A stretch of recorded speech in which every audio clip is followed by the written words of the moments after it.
You walked in with a list. Milk, bread, eggs.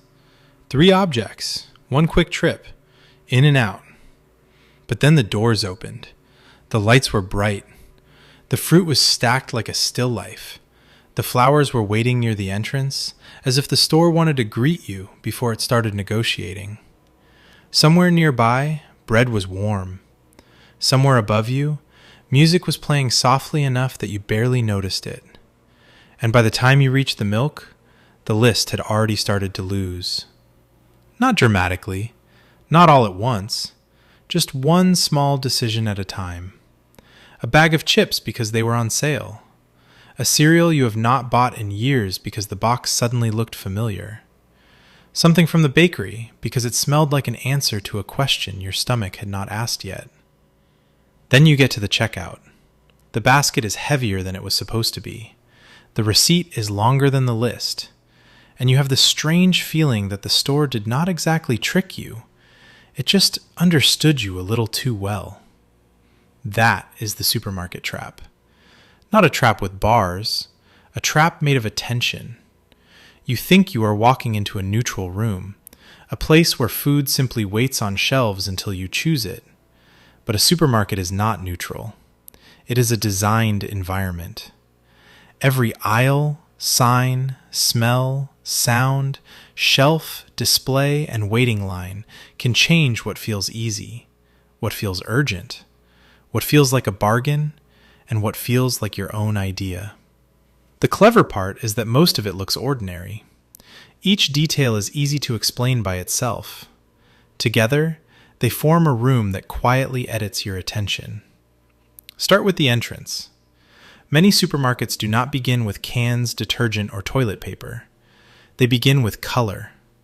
Apples, lettuce, flowers, citrus, herbs under mist. Fresh food is not just food here, it is atmosphere.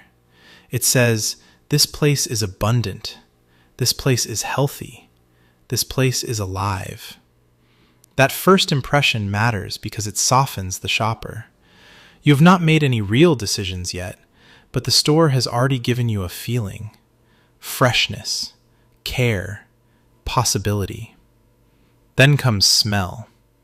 Smell is dangerous because it does not politely knock on the front door of thought. It slips in sideways.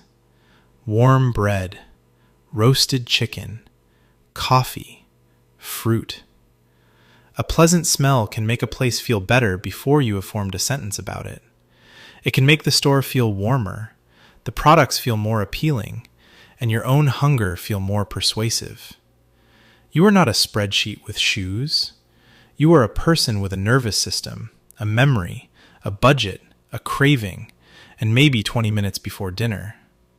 The supermarket is built for that person. Then there is the path. The basic errand item, the thing you truly came for, is often far enough away that reaching it means passing hundreds of other chances to change your mind. The route pulls you around departments, displays, and shortcuts that are never quite as short as they look. The store does not have to force you anywhere. It only has to make the necessary path rich with temptation. Every extra step is another small auction for your attention. And attention is where the purchase begins. Look at the end of an aisle. That display feels special. The stack is big. The sign is bright. The product is separated from the crowd. Maybe it is a deal. Maybe it is just placed like a deal. Either way, your brain reads the display as important because the room has framed it that way. Normal shelf products whisper. End caps speak up. That does not mean every shopper falls for every display. People are not helpless. But the store is not trying to win every decision. It is trying to slightly improve the odds of thousands of decisions across thousands of people every day. Retail design does not need mind control. It needs probability. Now move into the aisle. This is where choice starts to look like freedom and feel like work. There is not one pasta sauce. There is traditional, roasted garlic, 4 cheese, organic, chunky, smooth, spicy, low sodium, family size, store brand, and 2 for $5. Choice can be wonderful. It lets people find the thing that fits them. But choice also asks for labor. Compare the price. Compare the size. Compare the label. Remember what you bought last time. Do this once and it is nothing. Do it for 20 aisles and the room starts taking little bites out of your willpower. One of the most famous studies about choice involved jam. Researchers set up tasting displays with different numbers of flavors. The larger display attracted more attention, but the smaller display led to more people buying. The simple version of the lesson is tempting. Too much choice is bad. But reality is more careful than that. Choice overload is not automatic. It depends on the person, the category, how tired someone is, and whether they already know what they want. Still, the supermarket lives inside that tension. More choice feels good from a distance. Up close, it becomes another job. And when shoppers get tired, shortcuts become powerful. The brand you recognize, the package at eye level, the sale tag, the one your child can reach. These shortcuts are not flaws. They are how humans survive too much information. The problem is that the supermarket is very good at arranging the information. Even price is not as simple as a number. 2 for $5 feels different from $2.50 each. Limited time adds pressure. A yellow tag can make a product feel chosen before you have chosen it. Sometimes the deal saves you money. Sometimes it sells you a second item you did not need because the first one came with a story about value. This is where the supermarket becomes especially clever. It rarely asks you to make one obviously foolish choice. It asks for many small, defensible ones. The fruit snacks were not on the list, but they were on special.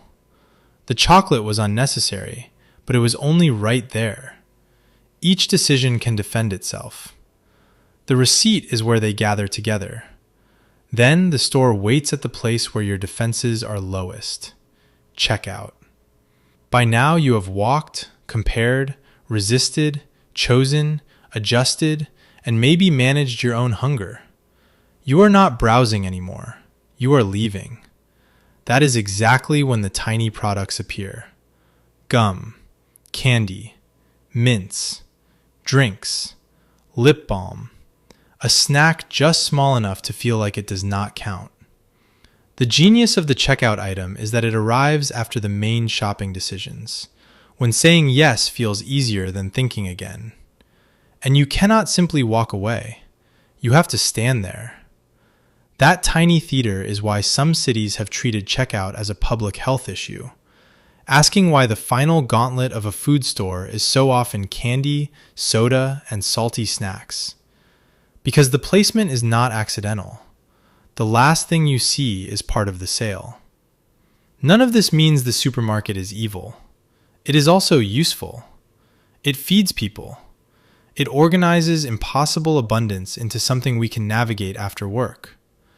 The strange part is that help and persuasion often use the same tools. A sign can guide you or nudge you.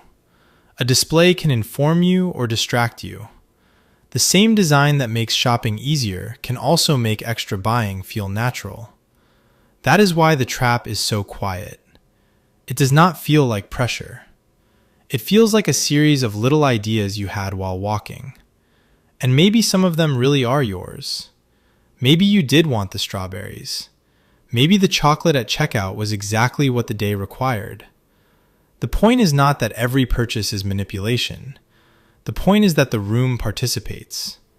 Your choices happen inside architecture, inside lighting, inside music, inside shelf height, inside the tiredness you brought with you, inside the tiredness the store knows you will have by the end. So the next time you walk in with a short list, notice what the store does before you do anything. Notice what is at eye level. Notice which signs make you slow down. Notice the path between the thing you came for and the place you have to pay. You do not need to become paranoid. You just need to see the room. Because the supermarket does not need to control your mind. It only needs to control what reaches your mind first. You walked in with a list. The supermarket walked in with a strategy. And somewhere between the automatic doors and the checkout candy, your quick trip became a story the store already knew how to tell.